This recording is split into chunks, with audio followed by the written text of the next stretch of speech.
Capitaine Ibrahim Traoré, à quand les élections présidentielles au Burkina Faso? Beaucoup de personnes disent, mais le monsieur dit qu'il est populaire, qu'il est aimé par les Burkinabés, qu'il est applaudi, que les Burkinabés l'aiment, qu'il a apporté beaucoup de choses au peuple burkinabé. Mais jusqu'à aujourd'hui, pourquoi est-ce qu'il n'y a pas d'élection présidentielle au Burkina Faso quand on sait que même le capitaine Ibrahim Traoré risque fortement de remporter les élections présidentielles? Regardez le cas en Guinée ou même au Gabon, où des gens sont venus, ils ont pris le pouvoir, mais ils ont organisé des élections et au final, ils ont fini par gagner parce qu'ils avaient quelque chose de nouveau à présenter. Mais pourquoi est-ce qu'au Burkina Faso, après tout ce qui s'est passé, après même qu'aujourd'hui on peut constater une certaine stabilité sur le territoire burkinabé, pourquoi est-ce que le capitaine Ibrahim Traoré jusqu'à aujourd'hui n'a pas encore organisé des élections? Et ce qui même blesse, c'est que beaucoup de partis politiques sont dissous ou sont en voie de disparition et on n'entend même pas l'ombre d'organisation d'élections au Burkina Faso. Et qui dit ça? Ce sont des Ivoiriens, ce sont des gens qui ont fermé leur bouche. Tout ce qui s'est passé en Côte d'Ivoire pendant les élections présidentielles d'octobre 2025, où plusieurs leaders, en tout cas plusieurs poids lourds de l'opposition politique ivoirienne n'ont même pas pu avoir leur nom sur la liste électorale pour dire qu'ils allaient être candidats aux élections présidentielles et même perdre. On a même entendu par la plus haute magie que le président Laurent Gbagbo n'a pas pu avoir assez de parrainage. Lorsque le capitaine Ibrahim Traoré arrive au pouvoir, lui n'est pas venu organiser les élections. Comme vous aimez prendre tout pour confondre à tout, on va prendre le cas par exemple du Gabon. Ce qui s'est passé au Gabon, c'est qu'il y avait eu des élections et Oligui Nguema, qui est aujourd'hui président de la République du Gabon, avait constaté plusieurs irrégularités. Il avait même dit que les choses n'étaient pas faites de manière que ça devait être fait. Alors lui, il a décidé d'arrêter le système électoral, de faire valoir la justice, puis de reprendre les élections présidentielles au Gabon. Ça a pris un peu de temps, oui, mais au final, il a organisé les élections et aujourd'hui, je pense que les Gabonais sont en paix avec ce qui se passe. Mais ce n'est pas la même chose au Burkina Faso. Le capitaine Ibrahim Traoré, lorsqu'il arrive au pouvoir, lui n'est pas venu pour organiser des élections. Lui, quand il vient, il prend le pouvoir, il dit c'est pour lutter contre les impérialistes, c'est pour lutter contre un système qui emprisonne les Burkinabés, un système qui fait comprendre aux Burkinabés que ce sont des sous-hommes, un système qui fait comprendre aux Burkinabés qu'une historien, ils sont pauvres. Mais historiens, ils sont pauvres, mais vous êtes là pourquoi? Donc il est venu refonder, reformer, réinitialiser le système burkinabé. Aujourd'hui, on ne peut pas nier tout ce qui est en train d'être fait au Burkina Faso. Il y a beaucoup de choses qui sont en train d'être faites, des routes, des ponts, des projets d'infrastructure, une agriculture. Je pourrais dire même qui se rapproche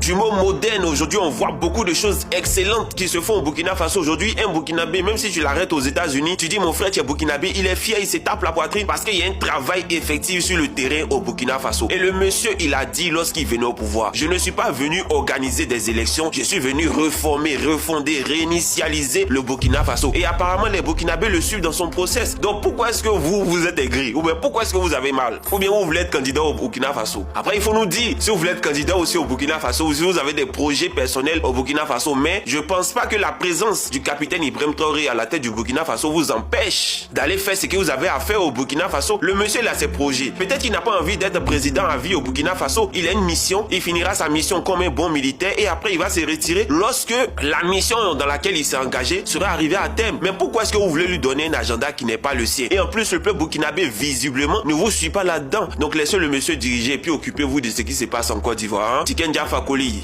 vraiment vieux. Toi qui as chanté hier, quitte le pouvoir. Toi qui faisais sortir les sons toutes les 2 minutes concernant le pouvoir du président Laurent Gbagbo, concernant le pouvoir du président Henri Konan Bédié. Mais aujourd'hui, silence radio. Mais bon, après la politique, voilà, ça dépend de là où tu te places. Et aujourd'hui, tout va bien en Côte d'Ivoire. Donc, en tout cas, chapeau aux dirigeants ivoiriens. Mais laissez le capitaine Ibrahim Traoré faire le travail pour lequel il est venu. Laissez les Burkinabés le juger. Le jour qu'ils vont comprendre que le monsieur est en train de les voler, est en train de les arnaquer, ils vont prendre une décision. Mais pour le moment, en tout cas, je pense, en tout cas pour ceux qui voient, il y a quand même beaucoup de choses positives qui se font du côté du Burkina Faso. Et il faut comprendre les peuples burkinabés parce qu'ils n'ont jamais vu ça depuis Thomas Sankara. Aujourd'hui, il y a des choses très intéressantes qui s'y passent et pour moi, c'est à féliciter et chacun a son agenda. Arrêtez de parler à la place du peuple burkinabé à moins que vous soyez burkinabé quelque part.